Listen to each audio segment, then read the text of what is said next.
नमस्कार. आज कथासागरचा 143वा भाग आणि शनिवार म्हणजे अर्थातच तुम्हाला सगळ्यांना माहीत आहे की स्वातंत्र्य योद्ध्यांची गोष्ट किंवा ज्यांनी ज्यांनी परकीय सत्तांशी आपल्याला काय म्हणे मुकाबला केला, शह दिला यांची गोष्ट आज आपण म्हणणार आहोत. द शिवाजी ऑफ ओशन असं ज्यांचं वर्णन केलं जातं, द शिवाजी ऑफ ओशन असं ज्यांचं वर्णन केलं जातं त्या कान्होजी आंग्रे दर्या सारंग यांची कथा आज आपण बघणार आहोत.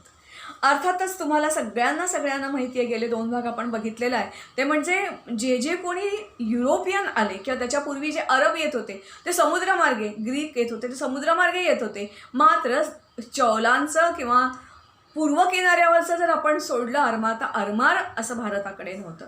मात्र भारतीय आरमार उभं केलं ते शिवाजी महाराजांनी.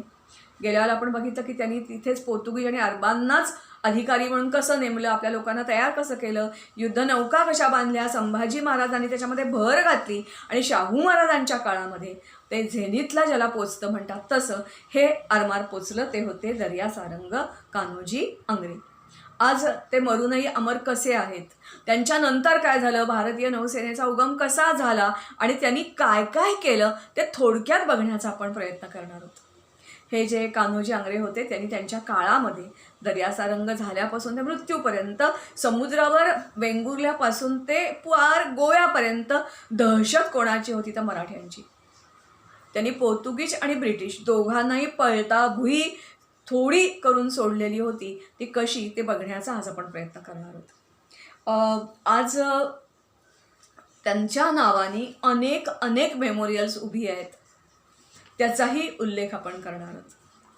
यांचा जन्म झाला खरं तर पुण्यात म्हणजे पुण्यापासून एक जवळ आंग्रेवाडी नावाची एक आंग्रेवाडी आहे, तिथे यांचा जन्म झाला. मात्र त्यांचं सारं बालपण जे गेलं ते बालपण गेलं अर्थातच कोकणात. कारण त्यांचे जे वडील होते ते वडील त्यांचे तिथला जो एक किल्ला होता अलिबाग विजयदुर्ग त्याचे ते किल्लेदार होते.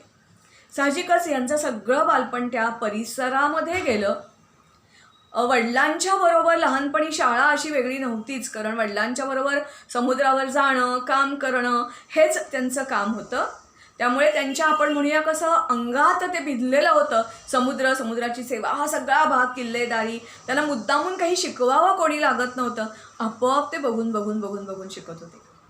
ते जसजसे मोठे झाले तसं मधल्या काळामध्ये काय झालं बघा, की तुम्हाला सगळ्यांना माहिती आहे की संभाजी महाराजांचा वध हा औरंगजेबाने केला. त्यांची बायको जी होती येसूबाई आणि त्यांचे पुत्र शाहू यांना त्यांनी कैद केलं आणि दिल्लीला नेलं. 1707 औरंगजेबाचा मृत्यू होईपर्यंत येसूबाई तर खूप नंतर आल्या, पण शाहू महाराज सुद्धा दिल्लीमध्ये अडकलेले होते. त्याच्यानंतर जेव्हा त्यांना सोडवून आणलं त्यावेळेला गादीवरून वाद सुरू होता. ताराबाई, ज्याला कोल्हापूरची गादी म्हणतात, आणि सातारची गादी. हे जे कान्होजी आंग्रे होते त्यांचा कल होता ताराबाईंकडे. साहजिकच ताराबाईंच्याकडे कल असल्यामुळे शाहूंचे प्रतिनिधी पेशवे बाळाजी विश्वनाथ पेशवे म्हणून त्यांचंही वैर झालं आणि चक्क ते लढाई केले पेशव्यांबरोबर आणि त्या लढाईत पेशव्यांना हरवलं. आता जे शाहू होते ते शाहू अधिक जागरूक झाले. त्यांनी तातडीने आमंत्रण पाठवलं की तुम्ही या, बोलायला या, नुसती लढाई करून विरोधात जाऊ नका, बोलायला या. आणि मग त्यांच्याशी ते नेमके काय बोलले कळायला मार्ग नाही, पण त्यांनी मन वळवलं आणि त्यांना अर्थातच त्याला आपण काय म्हणूया सरखेल अशा पर्वाची पदवी दिली. नुसतीच पदवी दिली असं नव्हे, तर त्याच्याशिवाय त्यांनी जवळजवळ 26 किल्ल्यांची किल्लेदारी या कान्होजी आंग्र्यांना दिली. वेंगुर्ल्यापासून ते मुंबईपर्यंत हा जो सगळा जो भाग आहे जिंजी सोडून त्याच्यावर वर्चस्व आपोआप स्थापन झालं. कोणाचं? कान्होजी आंग्र्यांचं.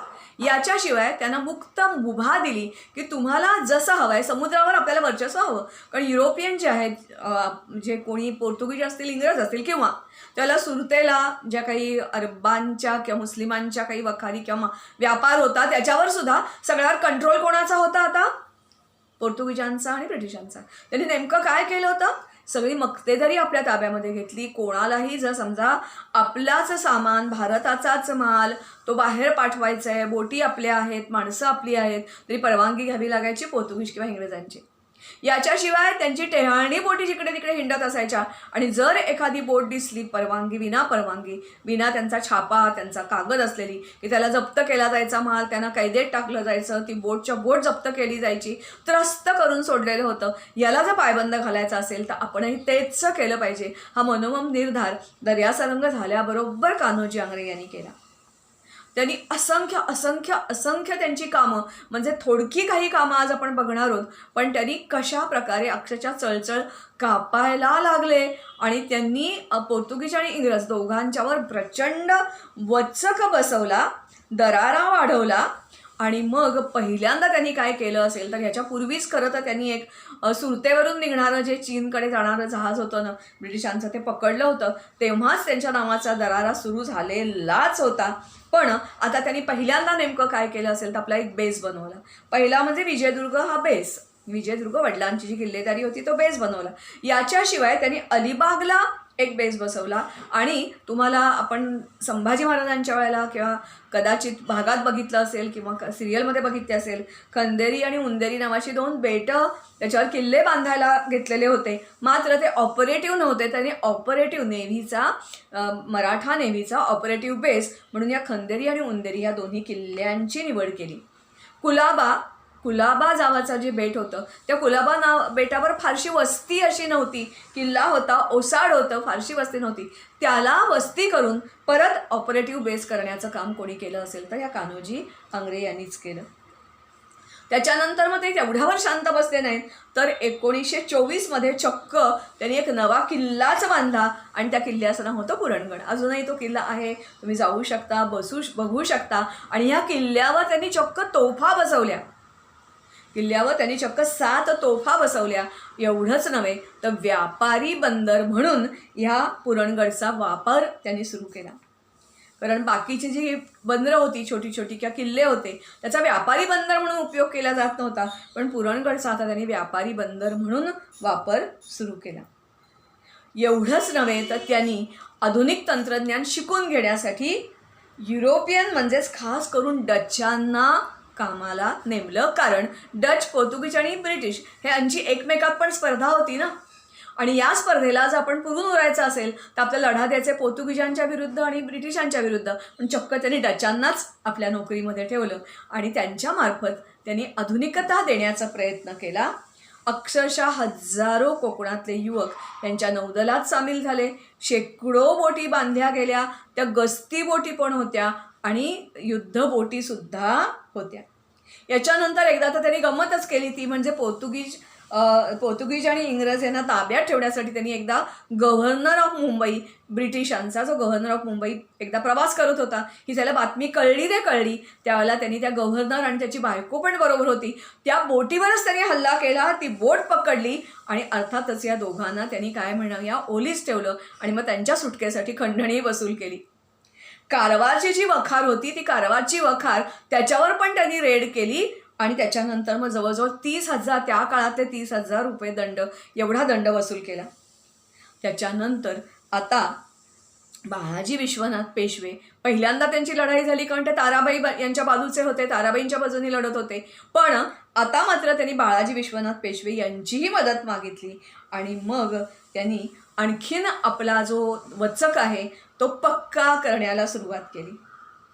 1702 मध्ये त्यांनी ईस्ट इंडिया कंपनीचं एक जहाज पकडलं. त्याच्यावरच्या 6 इंग्रजांना अटकही केली. एवढंच नव्हे तर 1706 मध्ये त्यांनी चक्क जिंजीचा जो किल्ला होता त्याचा जो सिद्धी होता त्यालाही अटक केली. नंतर का सोडलं हे कळायला मार्ग नाही, पण नंतर मात्र त्याला सोडून दिलं. त्याच्याशिवाय 1710 मध्ये कान्हेरी, मला वाटते कान्हेरी, तुम्हाला आजकाल तर मुंबईत आपण कान्हेरी बेट वगैरे हा सगळ्यांना तुम्हाला माहीत आहे भाग, तो त्यांनी ब्रिटिशांच्या ताब्यात असलेला भाग स्वतःच्या ताब्यामध्ये घेतला आणि 60,000 रुपये ब्रिटिशांकडून खंडणी घेतली. याचबरोबर ब्रिटिशांनी जे छोटे छोटे किल्ले बांधले होते असे 10 किल्लेसुद्धा त्यांनी ब्रिटिशांकडून मिळवले त्यांचा पराभव करून. 1717 मध्ये त्यांनी ब्रिटिशांना धडा शिकवण्यासाठी ते काय म्हणूया आपण त्याला शहाणपण दाखवायचे म्हणून चक्क मुंबई बेटाची, बंदराची त्यांनी नाकेबंदी केली. ब्रिटिशांच्या नाकात दम आणला आणि मग ब्रिटिशांनी ह्या सगळ्याला कंटाळून धडा शिकवण्यासाठी म्हणून कान्होजी आंग्र्यांच्या विजयदुर्गवरच हल्ला करायचा ठरवला. त्याप्रमाणे हल्लासुद्धा केला, पण या परकीय सत्तेच्या हल्ल्यालासुद्धा या कान्होजी आंग्र्यांनी परतून लावलं, ब्रिटिशांचा पराभव केला. 1722 चॉलजवळ त्यांनी ब्रिटिशांची एक वखार तर लुटली, पण 4 याट, 20 ब्रिटिश नौका आणि 2 मोठ्या बोटी एवढ्या ताब्यात घेतल्या आणि आपल्या आरमाराला जोडून दिल्या. 1729 त्यांच्याच ताब्यात असलेला पालगडचा जो किल्ला होता तोही त्यांनी जिंकून घेतला. अशा प्रकारे असंख्य किल्ले त्यांनी बांधले, जिंकून घेतले. पोर्तुगीज आणि ब्रिटिश दोघांवरही धाक बसवला. पोर्तुगीजांना वर चढून दिलं नाही आणि ब्रिटिशांना मुंबई बंदर सोडून खालती उतरून दिलं नाही. अनभिषिक्त म्हणतात असे हे समुद्राचे राजे होते.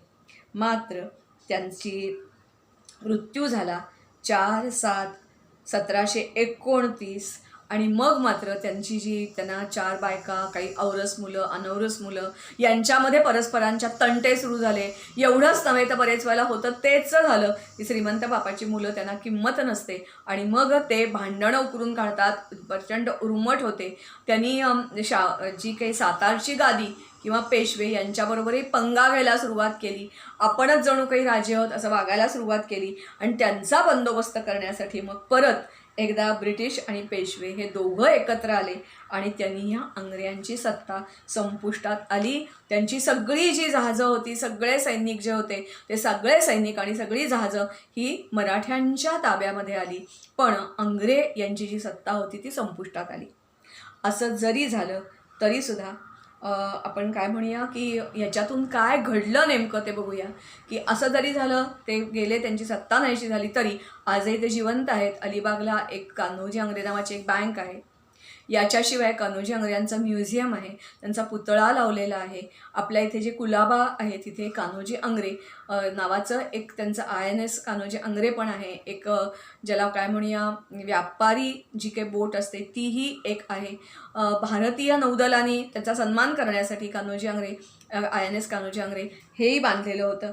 याच्याशिवाय आपला जो दक्षिण मुंबईचा दक्षिण टोक जे आहे त्याच्यावर जे मोठंच्या मोठं द्वीपकल्प किंवा आपण काय लाईट हाऊस म्हणूया, ते लाईट हाऊससुद्धा या कान्होजी आंग्रे यांच्या नावाने आहे.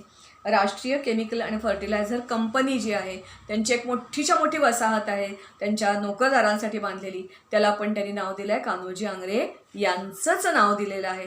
याच्याशिवाय कान्होजी आंग्रे हे एक